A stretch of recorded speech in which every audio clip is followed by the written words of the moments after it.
Então, pessoal, a gente vai começar agora, então, o assunto de fisiologia, tá? Então, a gente tem no edital, esses itens aqui que estão aparecendo, são os itens previstos no edital. Então, aparece, né, fisiologia celular, muscular do músculo, placa motora, potencial de membrana, sinapse, fisiologia sensorial, sistema nervoso, muscular de novo, cardiovascular e respiratório. Aqui não foi erro meu não, tá? É que no edital tá assim. Então, eu preparei aqui o material com base naquilo que a gente acha que mais pode aparecer, né? E daí, então, a gente vai falar. A fisiologia celular, gente, eu vou só dar um toque, porque assim, eu vou ser bem sincera, eu acho que é até difícil cair alguma coisa muito aprofundada sobre esse ponto, tá? No material escrito, aqui ó, na frente, tem mais detalhadinho falando sobre essa fisiologia, tá joia? Mas o que é importante a gente conhecer, né? Então, aqui essa é a célula humana, a nossa célula. Dentro da célula, a gente vai ter diversas organelas.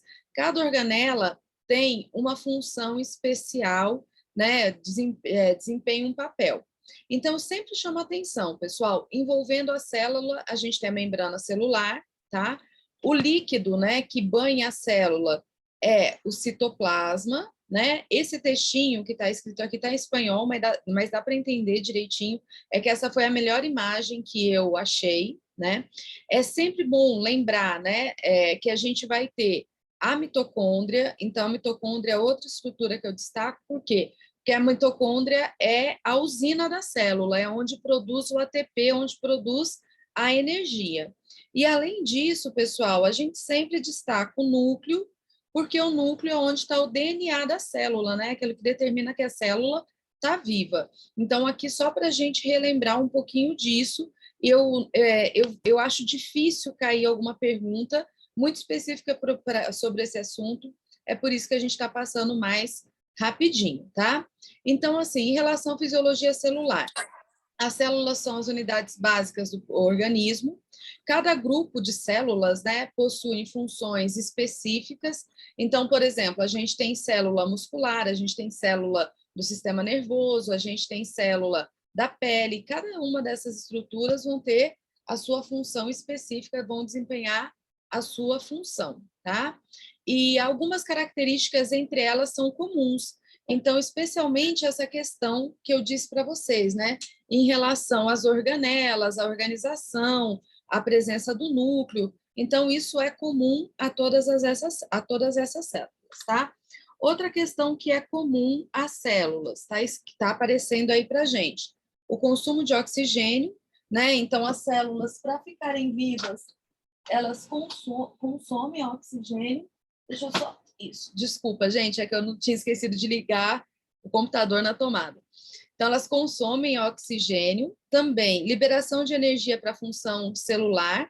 Aqui, né, essa liberação vai acontecer a partir do consumo do oxigênio, principalmente, que vai dar a produção do ATP, que tem um momento específico que a gente vai falar melhor sobre isso, e a liberação de metabólitos na excreção, tá? Então, a célula, ela tem todos esses componentes, e aí eles vão fazer com que essa célula fique viva, né? Se a gente tem alguma lesão, pessoal, o que indica a morte celular é quando o núcleo se desintegra. Aí, quando o núcleo da célula desintegra, vai significar a morte da célula, tá? Bem, aqui algumas características também para a gente destacar, né? Então, a membrana plasmática, que é essa parte que envolve a célula, ela é bem fina e ela é composta, né? A característica dela, todo mundo lembra da faculdade, gente, que ela é lipoproteica, né? Que ela tem lipídios e proteínas formando essa camada, né? E também carboidratos. Então, essa vai ser a composição básica dela. É uma estrutura, né? A célula, né? As células são estruturas complexas que vão, então, permitir a sobrevivência do ser humano e, desculpa, a membrana é uma mistura complexa que é fundamental para a existência da célula e para a nossa existência, né? Para as nossas funções. E a membrana também é responsável pela individualização da célula. Por quê? Porque ela está ao redor da célula e ela vai separar o meio intracelular, que é o que está dentro, do meio extracelular, que é o que está fora, tá? A membrana também, gente, tem uma outra característica, que também talvez vocês lembrem lá da faculdade, porque isso a gente sempre estuda bastante, que é a capacidade de fazer permeabilidade seletiva. O que que é isso? Nem tudo passa pela membrana. Algumas coisas vão passar e outras não vão passar, tá? Essa aqui é o esquema, né, que a gente tem direitinho de como é a membrana celular. Então, a gente tem nela essa camada, né, fosfolipídica que a gente falou, que é essa parte mais vermelhinha, e a gente vai ter proteínas no meio delas, aí essas proteínas muitas vezes têm funções especiais. Então, essas proteínas, gente, elas vão, muitas delas, representar os canais de passagem. Então, como a membrana tem essa permeabilidade seletiva, o que que acontece? Não é tudo que passa por ela, né? Ela seleciona o que passa. E aí, muitas das coisas que tem que passar, que vai assim, né, entrar ou que vai sair da célula, vai passar pelos canais. Esses canais, eles vão receber denominações especiais, os canais iônicos, né? Então, por exemplo, para contração muscular, desculpa, para contração muscular, a gente vai ter canais abrindo para a entrada de substância, e daí, a partir da entrada dessa substância, desencadeia o processo de contração muscular. Só para a gente, então, relembrar. Mas aqui, pessoal, como eu disse para vocês, isso aqui é só uma pincelada, uma introdução, porque eu acho muito difícil cair questões específicas sobre esses pontos, tá? Eu estou fazendo realmente só para a gente relembrar, para a gente contextualizar, tá? Bem, continuando aqui, né?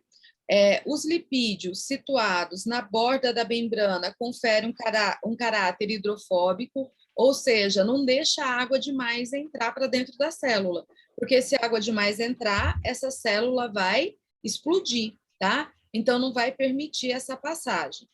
Já a camada proteica, ela é hidrofílica, então, com isso, é permitida a passagem de água e também por ela passam os íons, os açúcares, os aminoácidos, tá? O tipo de proteína contido na membrana celular varia de célula para célula, então, a gente tem, como a gente estava dizendo lá no começo, célula epitelial, célula do tecido conjuntivo, do tecido nervoso, tecido muscular. Então, cada tipo de célula vai ter, né, características específicas para que justamente essa célula consiga desempenhar o papel específico que ela tem que desempenhar, tá? Bem, quando essas substâncias vão entrar na célula, gente, elas podem entrar por alguns mecanismos, tá? Então, esses mecanismos, basicamente, a primeira coisa que a gente tem que entender são dois mecanismos de transporte. O mecanismo de transporte sem uso da energia, então, o mecanismo passivo, e o mecanismo de transporte com uso de energia, tá bom? Então, olha só para a gente diferenciar aqui. Então, a gente vai ter o mecanismo chamado passivo. O passivo é porque não vai gastar energia. E a gente tem um mecanismo chamado ativo. Ativo por quê? Porque no ativo vai gastar energia, tá? Dentro dos transportes, ó, sem uso de energia, a gente vai ter, tá elencado aqui, 3 probabilidades. Então, difusão simples de não eletrólitos. 2, difusão simples de eletrólitos. 3, difusão facilitada, tá? Aqui também é a mesma coisa, gente. Eu não acho que caia perguntas específicas desse assunto nesse momento. Mas, por exemplo, na fisiologia respiratória, a gente precisa entender o que é difusão. De qualquer forma, como o edital coloca fisiologia celular, fisiologia da membrana como item do edital, a gente vai passar aqui. Eu vou passar mais rapidinho, vocês sabem que aquilo que a gente acredita que cai menos, eu passo mais rápido, mas o material está aí, depois vocês leiam com calma, tá? Esse aqui é o nosso combinado. Então, olha só, difusão simples de não eletrólitos, que é o ponto 1.1. Duas soluções são separadas por uma membrana permeável a soluto. Então, ocorre difusão efetiva, ocorre fluxo, tá? Então, essa membrana, ela vai separar, deixa eu só colocar aqui, ó. ela vai estar aqui e ela vai ser, desculpa, gente, ela vai separar solutos que estão aqui fora. Então, aqui, por exemplo, aqui em cima tem mais, né? Aqui embaixo tem menos. Só colocar o mais assim, ó. Aqui tem mais, aqui tem menos. Então, a solução, né? Ela vai... o que vai acontecer? Vai acontecer um fluxo desse soluto, tá? Isso é a difusão simples. Quando fala em difusão de não eletrólitos, quando fala em difusão simples de eletrólitos, então a gente está falando de íons, tá? Eletrólitos, e a difusão vai ser mais lenta de uma área de mesma carga para outra área de carga oposta. Então, os íons, pessoal, eles vão ter cargas positivas e cargas negativas, e a tendência, então, vai ser esse deslocamento. Lembra daquela regra que os opostos se atraem? Então, de se deslocar para regiões, né? O mais positivo vai para a região mais negativa, o mais negativo para a positiva, tá? E a gente também tem a difusão facilitada, que vai ser quando utiliza um carregador de membrana. Então, por exemplo, a glicose na musculatura esquelética e a célula adiposa, ela usa um carregador de membrana. Ela tem uma ajuda ali, um ponto específico para ela passar. Mas o que eu peço para vocês guardarem, não se preocuparem, né, com os detalhes aqui, guardarem o seguinte, que um dos processos passivos que a gente tem vai ser a difusão, tá? E a difusão vai ser essa passagem de soluto por uma membrana semipermeável, beleza? Então, esse aqui vai ser um dos processos. Bem, o outro tipo de transporte que a gente tem, a gente falou, é o transporte ativo, né? Que é aquele que faz uso de energia. Aqui, pessoal, tem vários tipos de transporte ativo, mas a gente tem um que sempre chama... deixa eu fazer um parênteses, né? O que significa transporte ativo, uso de energia? Significa, ó, que vai gastar ATP, tá? Então, vai gastar ATP para uma molécula sair de um lugar e para outra, de um íon sair de um lugar e para outro, para atravessar a membrana. Então, nesse caso aqui, sempre destaca, gente, a bomba de sódio-potássio, né? Então, todo mundo também deve ter alguma lembrança aí na cabeça sobre a tal da bomba de sódio-potássio. Nesse momento, o que a gente tem que entender? Que nesse método, nessa metodologia, nessa forma de transporte, gasta energia, tá? E uma das formas que a gente mais conhece é justamente a bomba de sódio e potássio, que é o que vai acontecer, por exemplo, no potencial de ação. Então, daqui a pouco a gente vai falar sobre o potencial de ação. Aqui está dando um outro exemplo, tá?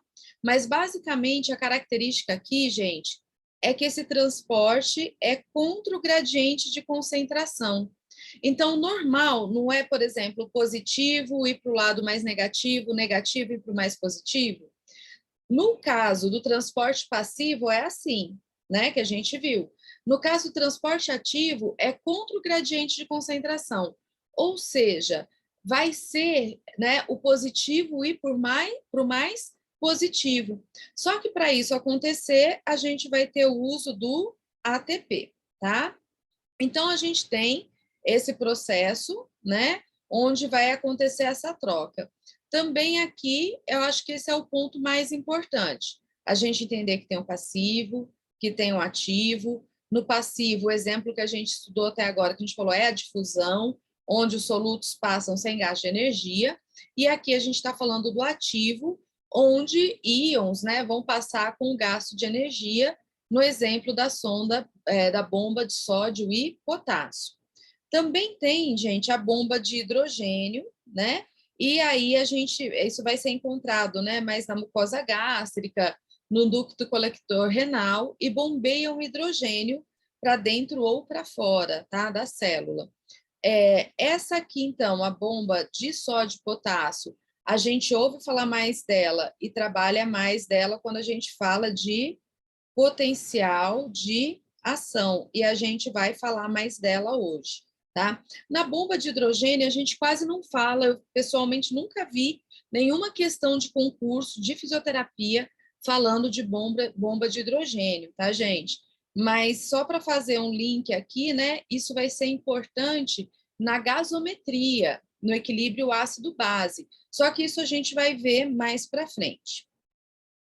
Aqui está mostrando, então, uma figurinha que mostra justamente essa questão, né, do transporte ativo da bomba sódio-potássio, tá? E aí, o que acontece aqui, gente?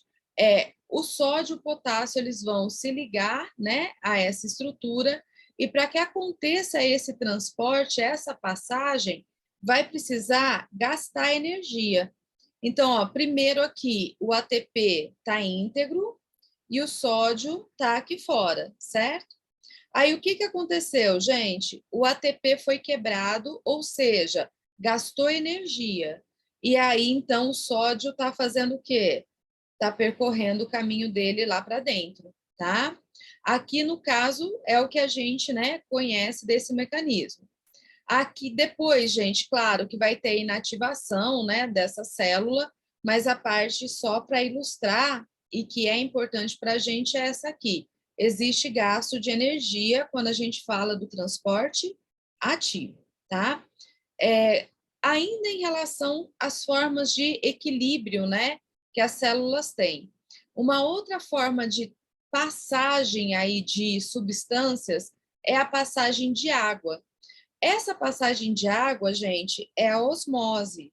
A osmose também é um tipo de transporte, vamos dizer assim, passivo, tá? Onde a gente vai ter, então, essa distribuição de água quando a gente fala de uma membrana semipermeável, no caso da membrana plasmática. No caso da osmose, gente, o que passa é a água. Então, o que passa é o solvente, tá? Só para fazer uma comparação, no caso da difusão, o que passa é o soluto, é os pontinhos vermelhos que passam, né? E daí passa de onde tem maior concentração para onde tem menor concentração. Porque qual que é o objetivo, gente? Se equilibrar, tá? Já no caso da osmose, o que vai acontecer, gente? A água é puxada para onde tem maior concentração. Então, só para prestar atenção nisso, né? Então, no primeiro aqui, ó, eu tenho menor concentração e aqui eu tenho maior concentração de bolinhas vermelhas. Mas o que está acontecendo, gente? O nível de água é o mesmo, não é? É. O que vai acontecer na osmose? Na osmose, a água vai ser atraída por essa concentração maior de soluto, por essa maior concentração de bolinhas. E aí, o que aconteceu com o nível da água? O nível da água, onde tem maior concentração de soluto, ficou maior. Por quê? Porque na osmose, a água é atraída pelo soluto. Então, só para a gente guardar aqui, gente, no transporte passivo, o que é mais importante é a difusão, tá? Anotem aí. E a difusão vai ser o equilíbrio do soluto, né? A quantidade de soluto vai se equilibrar. O outro meio, né, que existe de transporte passivo é a osmose. Na osmose, gente, vai ter, vou colocar mais completinho, ó, passagem de água, de líquido, né, para o meio com maior concentração, esse símbolo é concentração, né? De soluto, tá? Isso acontece por transporte passivo, beleza? Aí, a outra forma de transporte que a gente tem vai ser o transporte ativo. No transporte ativo, pessoal, a gente tem diversos transportes ativos no nosso organismo. Qual que é mais importante para a gente, né, para a prova, para concurso? É aqui a bomba de sódio potássio, tá? Na verdade, essa que está aqui nem é ela, né, pessoal? Mas é só coloquei a figurinha para ilustrar. Então, o que é o transporte ativo, gente? É o que está acontecendo aqui, ó. Está tendo quebra de ATP, está tendo gasto de energia. Para mim, é isso que tem que sintetizar desse assunto, tá? A diferença que existe, né, do transporte passivo e do transporte ativo, que a principal forma de transporte ativo, mais importante para nós, né, como estudantes aqui, é a bomba de sódio e potássio, e que no transporte passivo a gente tem a difusão e a osmose. Sendo que entre esses dois, gente, o que vai cair na prova, né, o que aparece nas provas, está relacionado com a difusão normalmente. Eu também nunca vi questão de osmose, tá? E eu vejo dezenas de questões de concurso todos os dias. Nunca vi questão de osmose, mas de difusão a gente vê, principalmente quando a gente fala da fisioterapia respiratória, tá? Então, esse aqui é o ponto inicial. Eu vou continuar aqui, pessoal, e daqui a pouco eu paro se alguém quiser fazer alguma pergunta, tá joia? Porque agora a gente vai entrar na fisiologia muscular, né? Então, lá no nosso edital fala sobre a fisiologia muscular, e daí ele coloca assim no edital: contração muscular, fisiologia muscular e placa motora. Eu procurei trazer aqui tudo que eu encontro, né, que está mais dentro dos assuntos que podem cair nas provas. De qualquer forma, gente, a gente tem que conhecer músculo, né? Como fisioterapeuta, a gente tem que conhecer músculo, tem que conhecer profundamente, porque a gente trabalha reabilitando o músculo. Então, é o que principalmente a gente faz, né? Não é mesmo? Então, aqui tá, gente, a fibra muscular, tá? Só para a gente lembrar, eu sei que todos sabem, mas a gente tem três tipos de músculo, né? O estriado cardíaco, o estriado esquelético e o músculo liso. Esse caso aqui, gente, é o estriado esquelético, é o que a gente vai ver agora. Ele é estriado justamente porque ele tem essas divisões aqui, ó, que formam as chamadas estrias, tá? E essas estrias, então, vão ser essas delimitações. Eu também acho difícil, gente, honestamente, cair em prova, né, uma prova dessa magnitude que é a prova do Sara, cair pergunta falando sobre linha Z, banda I, banda A, mas algumas coisas básicas a gente tem que saber, tá joia? Então, a primeira coisa, pessoal, sempre que a gente pensa, né, na unidade funcional do músculo, desculpa, a gente tem essa formação aqui, ó, que chama sarcômero. O sarcômero é a unidade funcional do músculo. Ele fica entre duas linhas Z, que é isso aqui que a gente está vendo aí na tela, tá joia? E no sarcômero, pessoal, a gente vai ter os miofilamentos, os filamentos que fazem realmente a contração muscular. Então, nessa figura aqui, a gente já começa a ver. A gente tem um azulzinho, certo? Que é a actina, e a gente tem o vermelhinho, que é a miosina. A gente vai falar mais deles, então, só para a gente, né, ir se familiarizando com eles. Vão existir pontos aqui onde só tem actina, onde só tem miosina e onde ela se sobrepõe, tá joia? Mas a unidade funcional do músculo, da célula muscular, ela se chama sarcômero, tá? Esse aqui é o nomezinho dela. Aqui nessa figura, eu preciso que vocês prestem atenção em mais umas coisinhas. Então, a gente tem aqui, gente, uma estrutura chamada de retículo sarcoplasmático, tá? O retículo sarcoplasmático, ele é importante para a contração muscular. Por quê? Porque ele armazena cálcio, e o cálcio vai ser importante para a contração. Nessa figura aqui, a gente também tem os túbulos T. Os túbulos T também são importantes para a contração muscular.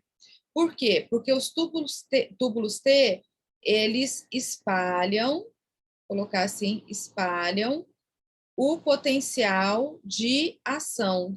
Então, eles são responsáveis por espalhar o potencial de ação pela célula muscular.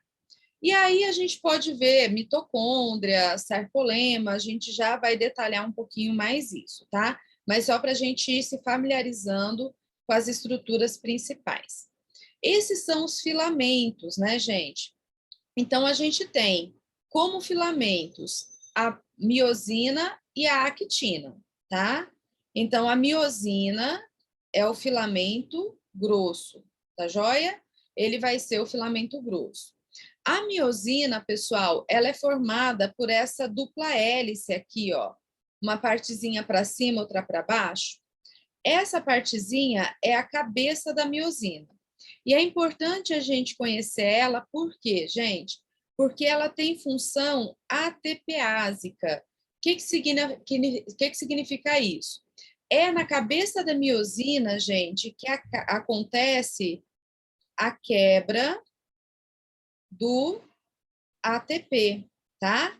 Que ele vai ser quebrado, como a gente viu ali anteriormente, né? No ADP mais fósforo.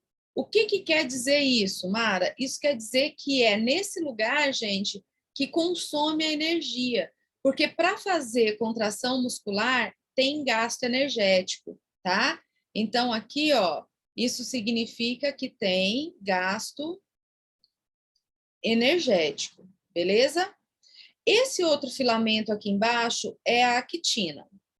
A actina, gente, ela tem 3 partes, na verdade, e isso também a gente tem que saber. Ela tem a actina propriamente dita, que vão ser esses grãozinhos amarelinhos que estão aparecendo aí na tela, ó, vou destacar um aqui. Esse aqui é a actina. Também a gente tem a troponina, tá? Estruturando, né, esse filamento, e a gente tem a tropomiosina. Então, ó, anotem aí, no filamento da actina, a gente tem a actina propriamente dita, vamos chamar assim, a troponina,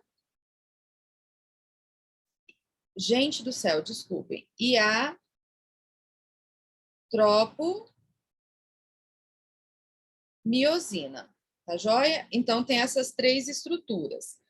É isso que a gente tem que conhecer. O filamento da actina é conhecido como filamento fino, tá? Gente, na contração muscular, então, a gente vai ter essa ligação da cabeça da miosina, que a gente falou ali, com o sítio ativo da actina, tá? Então, na contração muscular, o que vai acontecer é isso, o ligamento da cabeça da miosina com o sítio ativo da actina. Esse sítio ativo da actina, ele fica coberto. Tá vendo aqui a observação aqui embaixo, ó? Ele fica coberto pela tropomiosina. Então, é como se a tropomiosina ficasse ali segurando a porta, né? Não deixando a ligação acontecer. Mas, durante a contração muscular, é isso, né? Ela vai sair do lugar e é isso que vai acontecer. A gente vai chegar nesse ponto, tá? Eu só estou dando spoiler aqui das cenas do próximo capítulo. Vamos ver quais são as características principais da fibra muscular. Então, a fibra muscular, ela é multinucleada, né, que é aquela estrutura que a gente mostrou primeiro, possui proteínas, que são representadas pelas...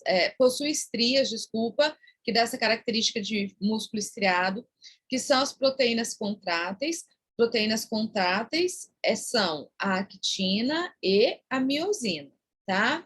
Ela tem uma membrana especial que chama sarcolema e também possui células satélites para crescimento e reparo, né? Então, elas doam núcleo, fazem síntese proteica quando o músculo vai aumentar de tamanho, quando o músculo vai ser reparado, né? Vai sofrer um reparo.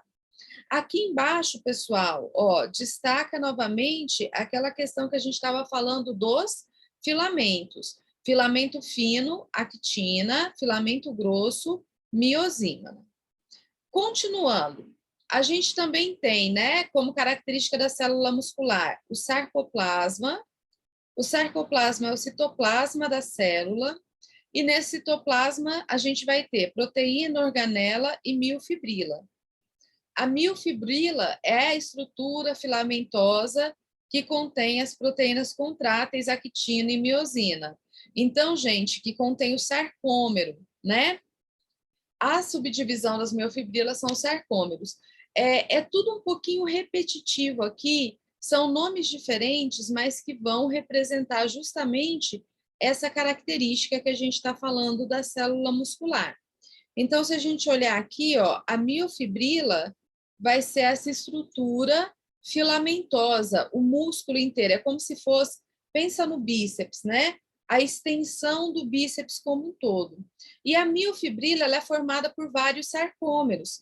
Então, por exemplo, ó, aqui tem um, aqui tem outro, aqui tem outro, aqui tem outro, aqui, ó, 1, 2, 3, só para ilustrar, formado por esses vários sarcômeros, que são compostos, por suas vezes, pelas proteínas contráteis, pela actina e pela miosina, né? Essa vai ser a estrutura muscular. Destaque do sarcômero. Eu disse para vocês que eu duvido que perguntas específicas em relação a isso caia, mas está aqui para vocês verem, tá? Então, a gente tem os filamentos de actina e de miosina, a gente vai ter espaços, né, que vão aparecer ali. Então, a gente tem, por exemplo, a banda A. A banda A é onde só tem filamento de actina. Aí tem a banda I, que é onde só tem filamento de... Desculpa, gente. A banda A é onde só... Opa! Um minutinho, pessoal. Deu um probleminha aqui. Estava tão empolgado, né? Espera só um pouquinho. Está aparecendo para vocês, né? Acho que só saiu mesmo da tela. Deixa eu só chegar aqui onde a gente estava. Nossa, a gente já estudou bastante, hein, gente? Me desculpem, pessoal. Vamos lá. Aqui no sarcômero que a gente está, né? Isso. Se não tiver aparecendo qualquer coisa, vocês me dão um toque. Então, desculpa, eu tinha falado a banda A. A banda A, voltando aqui, é onde só tem filamento de miosina. A banda I é onde só tem filamento de actina. A zona H é o centro do sarcômero, parte, né, do filamento de miosina, que não se sobrepõe ao de actina. Então, a gente tem várias regiões. Pessoal, tá aqui em cima, ó, banda A, banda I. Eu, honestamente, não me preocuparia muito com isso para a prova. Eu acho que o importante aqui, nesse momento, é a gente conhecer a estrutura mesmo, né? E aí, então, quando acontece a contração muscular, gente, vai acontecer o quê? Esse sarcômero, ele se encurta, né? Ele vai se encurtar, beleza? Então, a gente pode aqui ter, né? A gente tem a banda A, que está sendo mostrada ali, a banda I, né? A miosina, I, actina, a linha Z, que é os pontos de ancoragem, a linha H. E aí, a hora que tem a contração muscular, a gente vai ter, então, essa sobreposição. A hora que vai ter o relaxamento, elas se separam. Agora, vocês podem perceber uma coisa, gente, que é importante.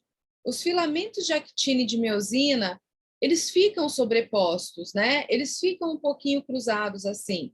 E esse pouquinho cruzado aqui, gente, é extremamente importante, porque o músculo fica preparado para a contração muscular. Não é que eles estão afastados. Se eles estivessem completamente afastados, a hora que viesse, né, o estímulo, ia demorar mais tempo para o músculo contrair. Como eles são sobrepostos, então o que vai acontecer? A contração acontece de uma maneira mais simples, né? A hora que vier o potencial de ação, esse potencial de ação vai acontecer essa contração de uma maneira mais simples, beleza? Guardem também isso aqui, essa sobreposição, que isso aqui vai ser importante para o entendimento do tônus. Daqui mais para frente a gente vai falar sobre o tônus.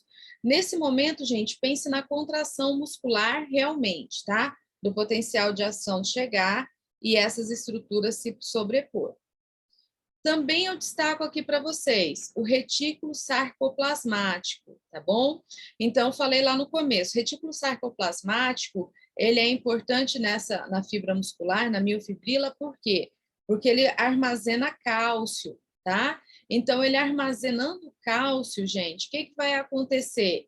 Quando precisar do cálcio, porque a gente precisa de cálcio para a contração muscular, vai estar ali o retículo sarcoplasmático, vai liberar, tá? Outro ponto que está aparecendo aqui bem bonitinho são os túbulos T. Então, os túbulos T são essas divisões que a gente está vendo aí.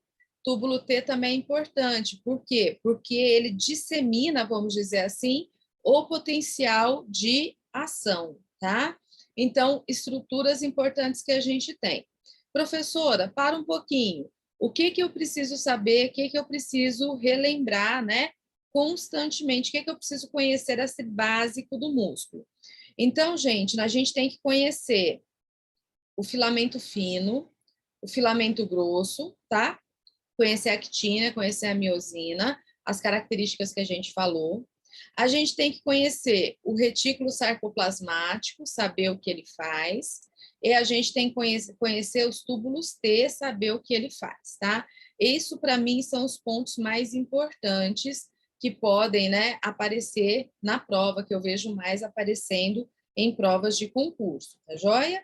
E, além disso, lembrar, né, que esses filamentos, os filamentos contráteis, actina e miosina, se sobrepõem mais, né, se encontram mais durante a contração muscular, embora já exista uma pequena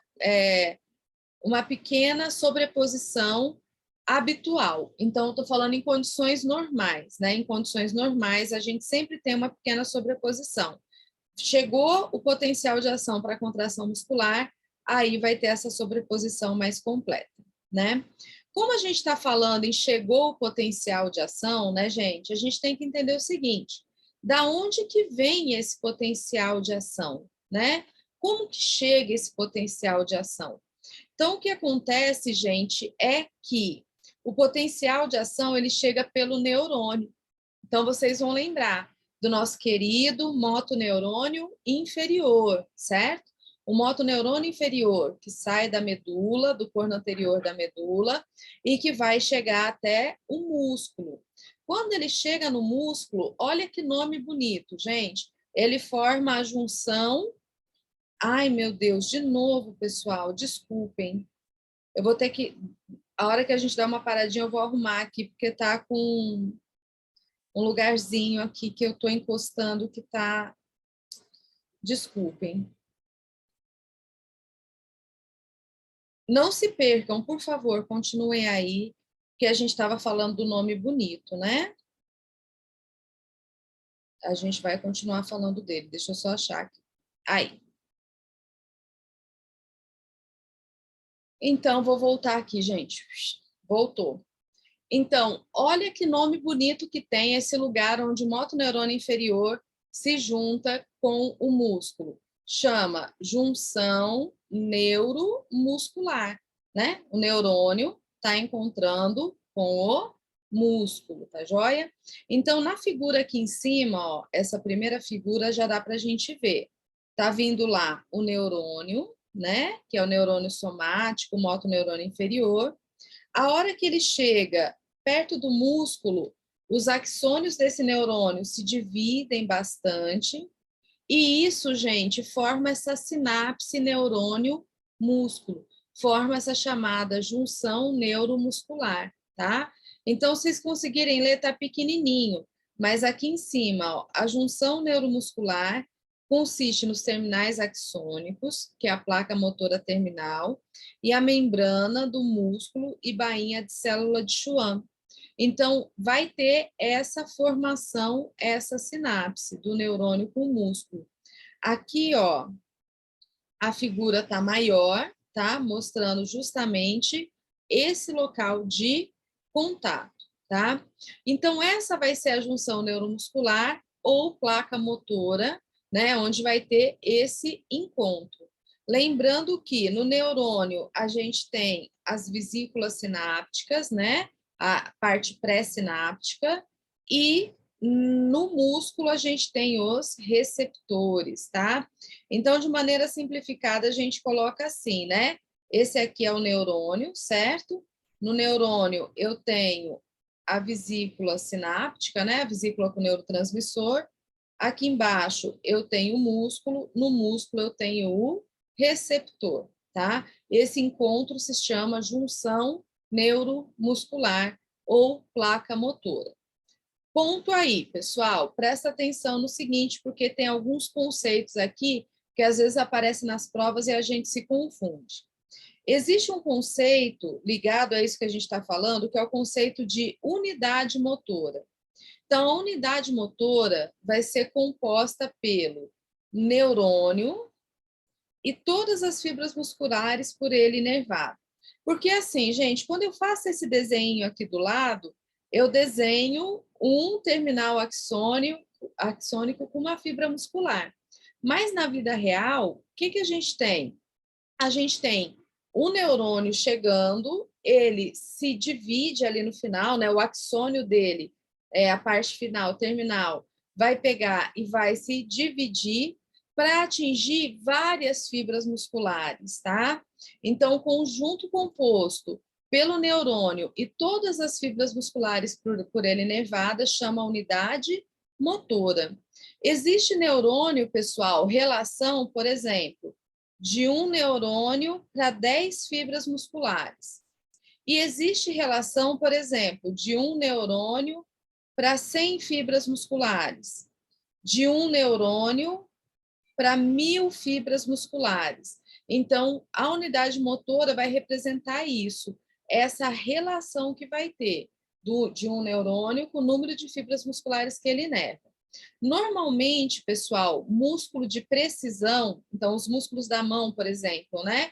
Eles vão ter uma relação menor. Por quê? Porque a gente precisa ter mais coordenação, a gente precisa ter, né, uma habilidade maior. Músculos maiores, né, tipo quadríceps, o bíceps, tríceps sural, já vão ter uma relação maior, ou seja, de um neurônio para mais fibras. Por quê? Porque esses músculos não são tão precisos, né? Eles têm os movimentos mais grosseiros, tá joia? Então, aqui nesse slide, né, tem vários conceitos importantes. Esse primeiro conceito é o conceito da unidade motora. Outro conceito que eu já falei, né, mas está aí para a gente sempre relembrar, é a junção neuromuscular. Então, junção neuromuscular é o local onde o neurônio, o motoneurônio e a célula muscular se encontram, tá? Se vocês já quiserem acrescentar aí, gente, já acrescenta uma informação. É onde o motoneurônio alfa, tá? Depois a gente vai falar sobre motoneurônio alfa e gama, mas já coloca aí, é onde o motoneurônio alfa se encontra com a fibra muscular, né? Com a célula muscular. O sarcolema forma um bolso denominado placa terminal. Placa terminal é onde vai ter essa dilatação aqui, ó, tá? Essa dilatação nessa região. Isso aqui não costuma cair tanto nas provas. O neurotransmissor que faz a contração muscular, o neurotransmissor que é o que está lá na sinapse, né, da junção neuromuscular, é a acetilcolina, tá? Então, gente, asterisco aqui, isso aqui tem que estar no caderno de resumo, tá? Então, esse aqui tem que anotar no caderno de resumo. Junção neuromuscular, unidade motora, neurotransmissor da contração muscular. E aí tem mais uma informação, que é a colinesterase. A colinesterase também é importante da gente conhecer. Ela é enzima que degrada a acetilcolina, ou seja, quebra a acetilcolina, tá? Então, quando a gente tiver, né, a liberação da acetilcolina, logo na sequência, essa acetilcolina, ela vai fazer a ação dela, logo na sequência ela tem que ser quebrada.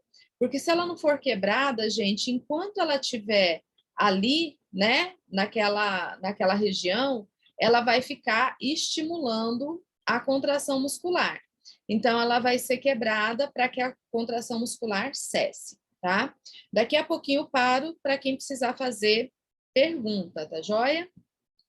Nesse slide, gente, está aparecendo a unidade motora, destaque, né? Então, o número de fibras musculares por neurônio motor, em geral, se relaciona com a função motora específica desse músculo. E aqui está a figurinha, ó, mostrando para a gente, né, direitinho. E aí, então, pessoal, a função específica do músculo é aquilo que eu disse para vocês, de ser um músculo de precisão ou um músculo de força, tá? Mas está mostrando aí direitinho o neurônio saindo do corno anterior da medula, né, o motoneurônio inferior, ele vai no nervo, né, por meio do nervo, até chegar, então, nessa região, tá? Na fibra muscular que ele vai inervar. E aí, então, agora, a gente conhecendo todas essas partes, a gente vai falar sobre a contração muscular, tá bom? Então, a gente vai detalhar a contração muscular. Quem tiver anotando aí, gente, eu vou falar bem devagar, eu sugiro que você anote o passo a passo. Então, essa é a minha sugestão. Então, quem estiver anotando, sugiro que anote o passo a passo. Presta atenção agora, se liga, tá? E daí vamos lá. Então, primeiro passo, tá? O primeiro passo está escrito aqui. É a chegada do potencial de ação na junção neuromuscular, ok? Então, esse potencial de ação saiu lá do corno anterior da medula, certo? Percorreu todo o nervo, o neurônio motor, e aí ele chega na junção neuromuscular. Então, para a gente ter contração muscular, pessoal, a primeira coisa que tem que acontecer é a chegada do potencial de ação na junção neuromuscular, ok? Anotem aí o primeiro passo, tá? Se vocês se perderem, tiverem dúvida, coloca no chat, porque eu estou com o microfone, estou sem fone, nesse momento eu não consigo ouvir vocês, tá bom? Bem, então aconteceu o primeiro passo, o neurônio chegou lá, né? Chegou lá na junção. Desculpa, o potencial de ação chegou lá na junção.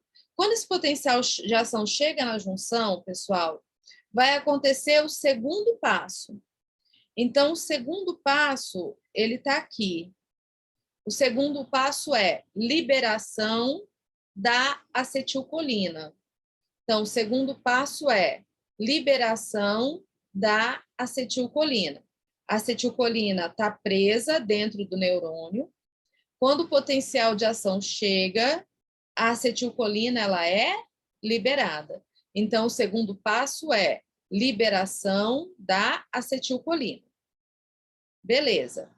A acetilcolina cai aqui na fenda sináptica.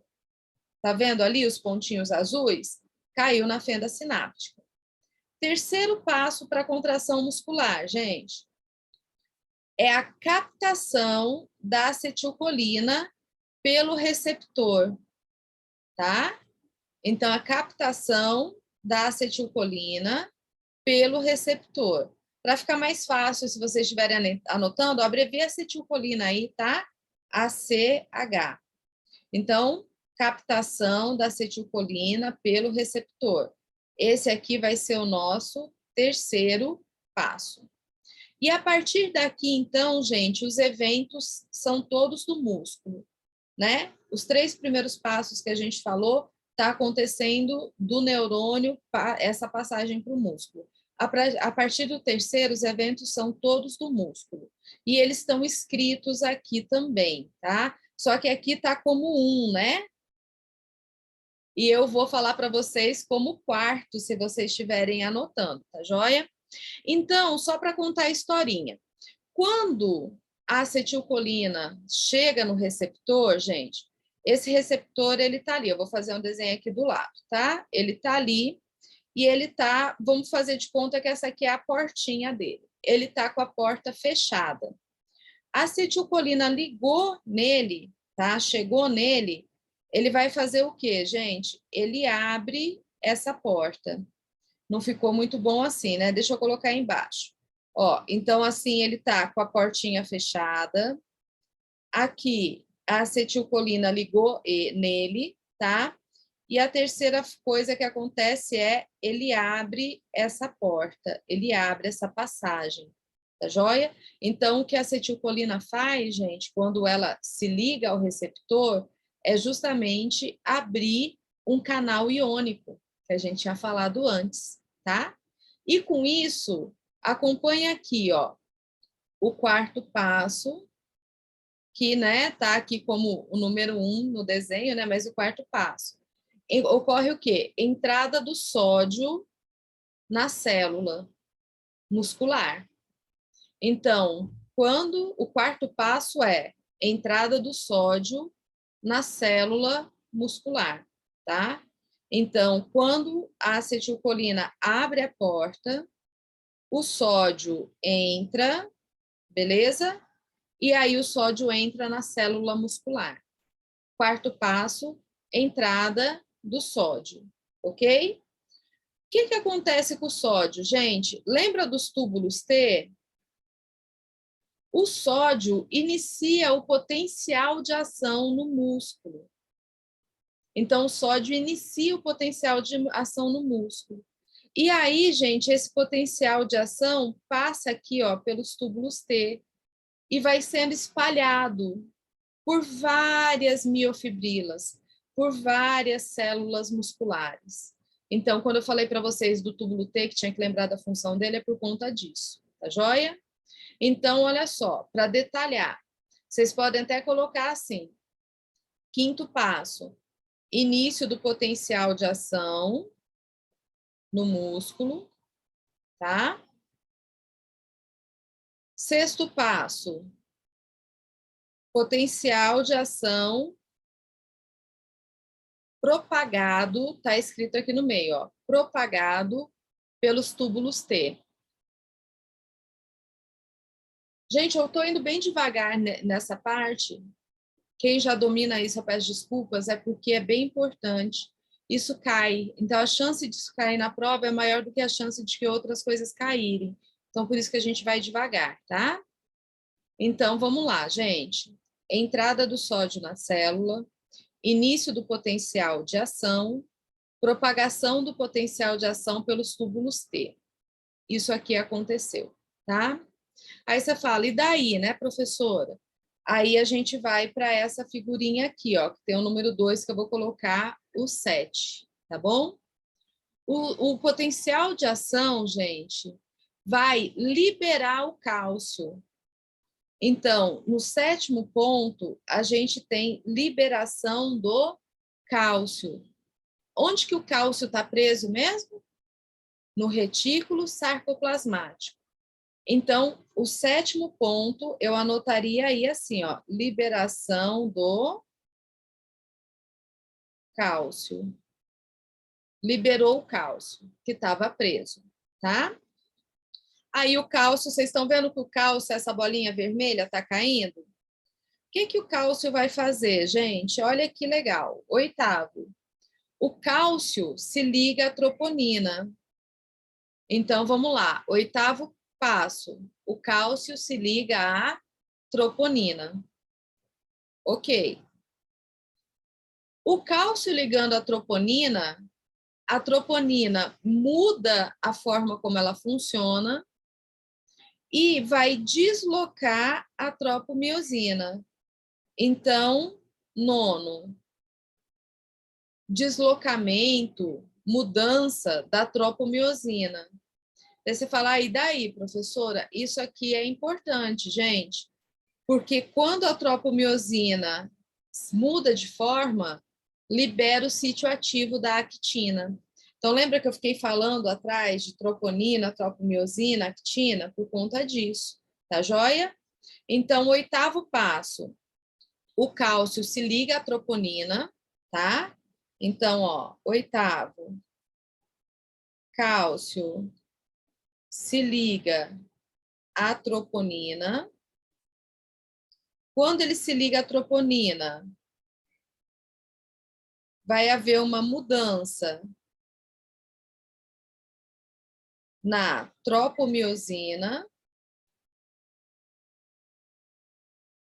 E essa mudança na tropomiosina, gente, é o que permite a liberação do sítio ativo da actina.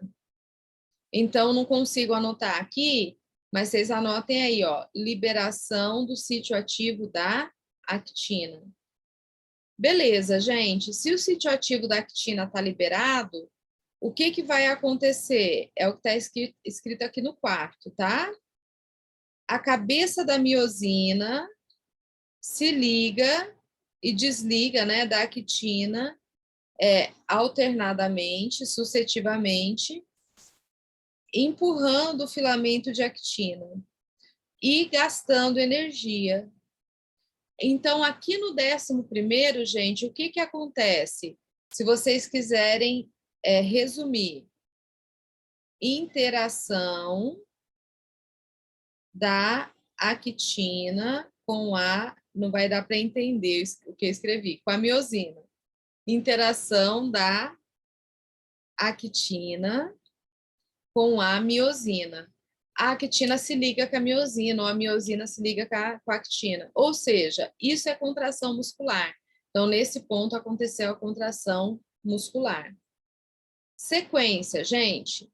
12º, depois que o potencial de ação termina, ocorre a remoção do cálcio. Então, o cálcio vai ser recolhido para os retículos sarcoplasmáticos. O cálcio saindo, gente, ocorre o 13º, ou seja, o bloqueio do sítio ativo da actina. O músculo volta para a posição anterior e relaxa, tá?